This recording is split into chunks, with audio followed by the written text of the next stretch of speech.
সবার মনে প্রশ্ন ছিল ইরান কোন শক্তিতে আমেরিকা এবং ইসরায়েলের বিরুদ্ধে এই যুদ্ধে এত বড় সাফল্য পেল।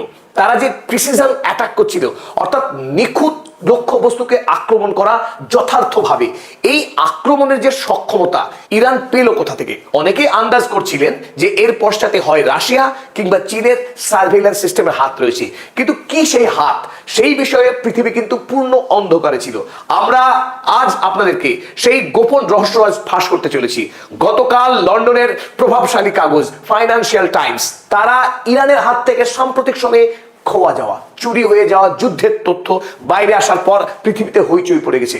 বিশেষ করে ডোনাল্ড ট্রাম্পের টনক নড়েছে এতটাই যে তিনি প্রতিদিন এখন একটা কথাই বলছেন বারবার, চীন আর ইরানকে অস্ত্র পাঠাবে না। অর্থাৎ চীনের অস্ত্র যদি ইরানের হাতে আসে তাহলে আমেরিকা এবং ইসরায়েলের বিপদ। ইরান একাই যে শক্তি অর্জন করেছে সাম্প্রতিক বছরগুলিতে, তাতেই এই মুহূর্তে আমেরিকার পক্ষে টেক্কা দেওয়া, আমেরিকার পক্ষে ইরানকে পর্যুদস্ত করা অসম্ভব প্রায়।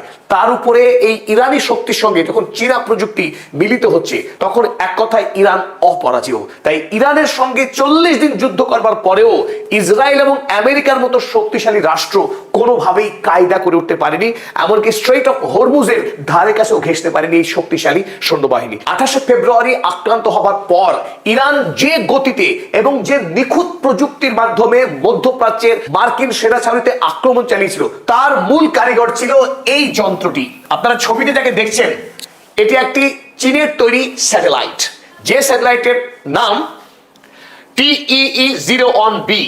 এই TEE-01B স্যাটেলাইটটি তৈরি করেছে চীনা একটি কোম্পানি, যার নাম আর্থ আই, পৃথিবীর চোখ।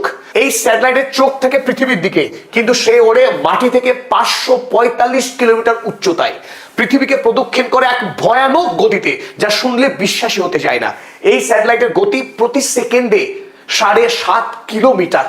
1 সেকেন্ড সময়ে এই স্যাটেলাইট 7.5 কিলোমিটার পথ প্রদক্ষিণ করতে পারে। তাই প্রতি একদিনে এই স্যাটেলাইট পৃথিবীকে প্রদক্ষিণ করে 15 বার। যেখানে চাঁদের পৃথিবীকে এক পাক প্রদক্ষিণ করতে সময় লাগে 28 দিন মতো, সেখানে এই TEE-01B 15 বার প্রদক্ষিণ করে পৃথিবীকে। অথচ এই ভয়ানক গতিতে ঘুরবার সময় পৃথিবীর ছবি তোলে নিরন্তর। এই স্যাটেলাইটের ক্যামেরা এতই শক্তিশালী যে মাটি থেকে 545 কিলোমিটার উচ্চতা থেকেও যখন ছবি তোলে, সেই ছবিতে 0.52 রেজুলেশন আসে, অর্থাৎ অর্ধ মিটার জায়গার নিখুঁত বিশ্লেষণও করা যায় তার তোলা ছবি রেজুলেশন থেকে। ফলে গোটা মধ্যপ্রাচ্যে আরব দেশগুলিতে কোথায় কোথায় মার্কিন সেনা ছাউনি রয়েছে, সেই সেনা ছাউনিতে কোথায় এরোপ্লেন রয়েছে, কোথায় র্যাডার রয়েছে, তার পুঙ্খানুপুঙ্খ ছবি চলে আসে ইরানের হাতে। ফলে এই যুদ্ধে ইরান আমেরিকার উপরে যে প্রভাব খাটাতে পেরেছে, তার নেপথ্যে কিন্তু চীনের তৈরি এই আর্থ আই ব্যাপক ভূমিকা পালন করেছে। কিন্তু এখানেই চমকের শেষ নয়, আসল চমক লুকিয়ে আছে এই স্যাটেলাইট কেনার পদ্ধতিতে। যেভাবে জেফ বেজস অ্যামাজন প্ল্যাটফর্ম খুলেছিলেন মাল ক্রয়ের জন্য, হোম ডেলিভারির জন্য, সেই অদ্ভুত ভঙ্গিমায় চীনের আর্থ আই কোম্পানি এখন বিদেশে পণ্য বিক্রি করে, ডেলিভারি করে। কিন্তু ডেলিভারি কোথায় করে? এই আর্থ আই কোম্পানি এই অসাধারণ শক্তিশালী এই স্যাটেলাইট তৈরি করবার পর 2024 সালে সোজা পাঠিয়ে দিয়েছে এই কক্ষপথে। কক্ষপথে পাঠানোর পর, অর্থাৎ পৃথিবীর কক্ষপথে বা অরবিটে ডেলিভারি দেওয়ার পর, তারপর চীনের কাছে এই স্যাটেলাইটের যাবতীয় তথ্য এবং তাকে পরিচালনা করার সমস্ত নিয়মাবলী তুলে দেওয়া হয় ইরানের হাতে। অর্থাৎ স্যাটেলাইট আপনি কিনলে পরে আপনার বাড়িতে কিন্তু ডেলিভারি দেওয়া হবে না, সোজা ডেলিভারি দেওয়া হবে আকাশের কক্ষপথে। তারপর আপনাকে কোডগুলো তুলে দেওয়া হবে, যার মাধ্যমে আপনি এই স্যাটেলাইটকে পরিচালনা করতে পারেন। 2024 সালে ইরান চীনের কাছ থেকে এই অসম্ভব শক্তিশালী স্পাই স্যাটেলাইট কিনে নেয়। তারপর থেকে সামরিক প্রযুক্তিতে ইরানের সক্ষমতা বহুগুণ বৃদ্ধি পায়। এর আগে ইরানের নিজের তৈরি একটি স্যাটেলাইট ছিল, যার নাম ছিল নূর 3। এই নূর 3 একই কাজ করত, আকাশের কক্ষপথে ঘুরবার সময় মাটির ছবি তুলতো, কিন্তু সেই ছবির রেজলিউশন অনেক কম ছিল এই TEE-01B তুলনায়। ফলে সামরিক আক্রমণের ক্ষেত্রে বর্তমান সময়ে যে নিখুঁত দক্ষতা দরকার, তা কিন্তু ইরানের হাতে ছিল না। ফলে চীনের তৈরি এই স্যাটেলাইট ইরানের হাতে আসার পর সারা পৃথিবী তাকিয়ে রেখেছে ইরানের ক্ষমতা কাকে বলে। আমেরিকা যুক্তরাষ্ট্রকে এভাবে ধ্বংস করা যায়। গোটা মধ্যপ্রাচ্যে আজ আমেরিকার 17টা সামরিক ছাউনির অধিকাংশই পুরোপুরি ধ্বংস হয়ে গেছে। নতুন করে নির্মাণ না করতে পারলে মধ্যপ্রাচ্যে মার্কিন সেনার আর দবদবা চলবে না। এখন এই মুহূর্তে চীনের সঙ্গে যেভাবে আরব রাষ্ট্রগুলো বন্ধুত্ব স্থাপন করার চেষ্টা করছে, তাতে আগামী দিনে আমেরিকা যুক্তরাষ্ট্র নতুন করে আর তার সামরিক ছাউনি নির্মাণ করতে পারবে কিনা তা নিয়ে রীতিমতো প্রশ্ন তৈরি হয়েছে। মধ্যপ্রাচ্যে আমেরিকা যুক্তরাষ্ট্রের যে 19টি সামরিক সেনা ছাউনি ছিল তার অধিকাংশই এখন পুরোপুরি ধ্বংসপ্রাপ্ত হয়ে গেছে, কিছু আংশিক ধ্বংস হয়েছে। আর তার নেপথ্যে নিশ্চিতভাবে বলা যায় এই স্যাটেলাইটের ভূমিকা, বিশেষ করে ইরানের যে মিসাইল এবং ড্রোন তার কৃতিত্ব তো রয়েছে, কিন্তু পথ দেখিয়েছে এই স্যাটেলাইট।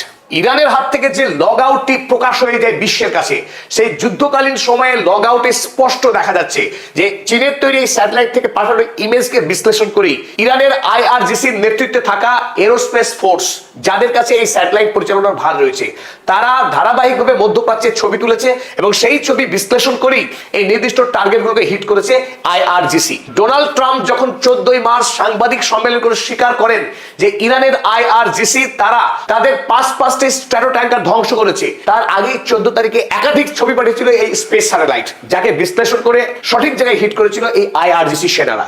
সৌদি আরবের প্রিন্স সুলতান এয়ারবেস, এই এয়ারবেসে E3 সেন্ট্রি রাখা ছিল। এই E3 সেন্ট্রি একটি এয়ার সার্ভেইলেন্স সিস্টেম, দেখতে ঠিক বিমানের মতো আকাশে একটি নির্দিষ্ট স্থানে অবস্থান করে, আর 14 কিলোমিটার উঁচুতে ভাসমান অবস্থায় এই প্লেনে থাকা এই রাডারের সাহায্যে 400 কিলোমিটার বিস্তীর্ণ এলাকা জুড়ে আমেরিকার সেনা ছাউনিকে লক্ষ্য করে কোনো ড্রোন বা মিসাইল হামলা হচ্ছে কিনা তার খবরাখবর মুহূর্তেই পৌঁছে দেয় মার্কিন সেনাদের হাতে। তাই যুদ্ধের ক্ষেত্রে এই E3 সেন্ট্রির একটা বিরাট গুরুত্ব রয়েছে আমেরিকার কাছে এইরকম E3 সেন্ট্রি মাত্র 15টি এরকম সিস্টেম ছিল। যখন এই E3 সেন্ট্রি প্রিন্স সুলতান এয়ারবেসে এখানে রাখা ছিল, ঠিক তখন এই স্যাটেলাইট ইমেজের মাধ্যমে ইরানের আইআরজিসি সেনাবাহিনী কোথায় আক্রমণ করলো? ঠিক র্যাডারে এসে একেবারে যথার্থ জায়গায় আক্রমণ হেরেছে ড্রোন দিয়ে।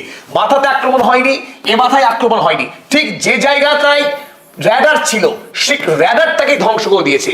এখানেই আসল জাদু লুকিয়ে রয়েছে, একেই বলে প্রিসিশন। বড় যে প্লেনকে লক্ষ্যই করেন এই ড্রোন, লক্ষ্য করতে সঠিকভাবে র্যাডারটাকে, এই র্যাডার ধ্বংস হয়ে যাওয়া মানে এই প্লেনের আর কোনো গুরুত্ব নেই। একই রকম ভাবে আমেরিকার সবচাইতে গর্বের অহংকারের আকাশ প্রতিরক্ষা ব্যবস্থা থার্ড, এত ব্যয়বহুল একটা সিস্টেম যদি কোনো দেশ এই আমেরিকার সামরিক সেনা ছাউনিকে লক্ষ্য করে বা কোনো একটা এলাকাকে লক্ষ্য করে যদি মিসাইল ছুড়ে দেওয়া হয়, তাহলে এই থার্ড সিস্টেম থেকে মিসাইল অটোমেটিক লঞ্চ হয়ে গিয়ে শত্রুপক্ষ থেকে আসা মিসাইলকে আকাশেই ধ্বংস করে দেয়।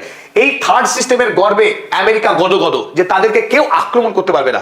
অথচ এবার ইরান দেখিয়ে দিয়েছে এই থার্ড সিস্টেম, যার কাজ মিসাইলকে রক্ষা করা, তাকেই আক্রমণ করে পুরো ঘুরিয়ে দিয়েছে। এই প্রথম আমেরিকার থার্ড সিস্টেম ধ্বংস হলো ইরানের দ্বারা।